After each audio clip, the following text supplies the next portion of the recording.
పేదలకు ఇల్లు ఇచ్చిన నేపథ్యంలోని గత 5 సంవత్సరాలుగా ఒక పేదవాడికి కూడా ఇల్లు ఇవ్వలేనటువంటి ఒక దుర్మార్గ ప్రభుత్వం వెళ్ళి ఈరోజు దాదాపు ఆంధ్రప్రదేశ్కి గతంలోని 23 లక్షల ఇల్లు ఇచ్చిన నేపథ్యంలో మళ్ళీ నిన్న ప్రవేశపెట్టినటువంటి బడ్జెట్లో దాదాపు 20 లక్షల ఇల్లు ఈ యొక్క ఆంధ్రప్రదేశ్కి కేటాయించడాన్ని పేద ప్రజలంతా కూడా స్వాగతిస్తున్న తీరు ఈ యొక్క కనిపిస్తూ ఉంది. అదేవిధంగా ఈ యొక్క బిహెచ్సిఎల్ దేశవ్యాప్తంగా బిహెచ్సిఎల్ పెట్టుబడుల కోసం ఎదురు చూస్తున్న రాష్ట్రాలు మనం చూసాం. అనేక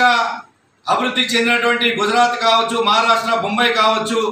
ఇలా అనేక రాష్ట్రాలు ఆతృతతో మా రాష్ట్రానికి రావాలని ఎదురు చూస్తూ అనేక రకాలుగా చూస్తున్న నేపథ్యంలోని నరేంద్ర మోడీ గారు ఆంధ్రప్రదేశ్ గత 5 సంవత్సరాలుగా వెనకపడిన తీరును చూసి బిహెచ్సిఎల్ ఏదైతే ఉందో 60,000 కోట్లు 64,000 కోట్ల పెట్టుబడి ఈ యొక్క ఆంధ్రప్రదేశ్కి వెళ్లాల్సిందే అనేటువంటి ఒక గట్టి నిర్ణయంతో బిహెచ్సిఎల్ పెట్టుబడులు పెట్టే దీన్ని ఆంధ్రప్రదేశ్కి ఇవ్వడానికి కూడా ఈరోజు ఈ యొక్క ఆంధ్రప్రదేశ్లో ఉన్నటువంటి యువత అంతా కూడా స్వాగతిస్తున్న తీరు కనిపిస్తూ ఉంది. వ్యవసాయదారులు అనేక రకాలుగా 5 సంవత్సరాలుగా ఇబ్బంది పడుతున్న తీరు మనం చూడడం జరిగింది. దాన్ని అధిగమించి రైతులంతా కూడా కష్టాలు తొలగిపోవాలనేటువంటి ఉద్దేశంతో అనేక నిర్ణయాలు తీసుకోవడం, ఇలా అనేక రంగాల్ని ముందుకు తీసుకెళ్లడంలోని ఆంధ్రప్రదేశ్కి పెద్ద పీట వేశారని చెప్పి చెప్పడంలో ఎటువంటి అతిశయోక్తి లేదని చెప్పి ఈ సందర్భంగా తెలియజేసుకుంటూ ఆంధ్రప్రదేశ్ ప్రజలంతా కూడా నరేంద్ర మోడీ గారి ఈ యొక్క ప్రవేశపెట్టినటువంటి నేతృత్వంలో ప్రవేశపెట్టినటువంటి ఆర్థిక మంత్రి నిర్మలా సీతారామన్ గారు కూడా హృదయపూర్వక ఆంధ్రప్రదేశ్ ప్రజల తరపున మోడీ గారికి, నిర్మలా సీతారామన్ గారికి హృదయపూర్వక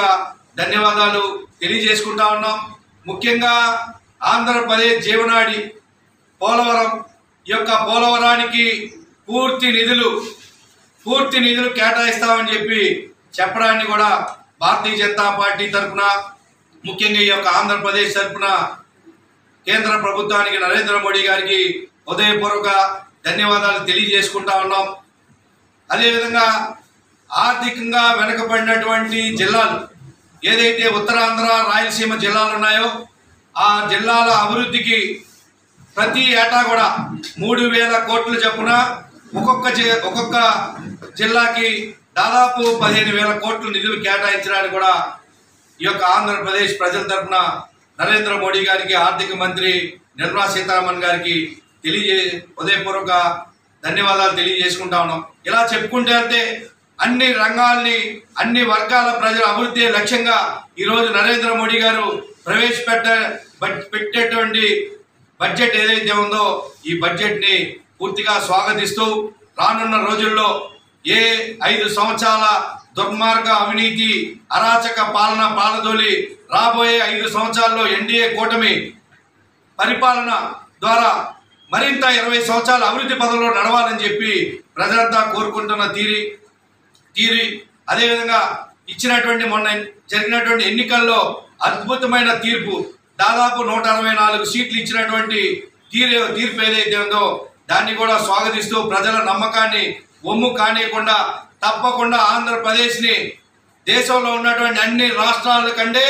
మొదటి స్థానంలో నిలబెట్టగల సత్తా ఉన్న నాయకత్వం ఎన్డీఏ కూటమి ఆంధ్రప్రదేశ్లో పనిచేస్తుందని చెప్పి ప్రజల నమ్మకాన్ని తప్పకుండా స్వీకరిస్తామని చెప్పి కూడా ఈ సందర్భంగా తెలియజేసుకుంటూ మరోసారి ప్రధానమంత్రి నరేంద్ర మోడీ గారికి, ఆర్థిక మంత్రి నిర్మలా సీతారామన్ గారికి, మిగతా మంత్రులందరికీ కూడా హృదయపూర్వక ఆంధ్రప్రదేశ్ తరఫున హృదయపూర్వక శుభాకాంక్షలు, ధన్యవాదాలు తెలియజేసుకుంటా ఉన్నాం.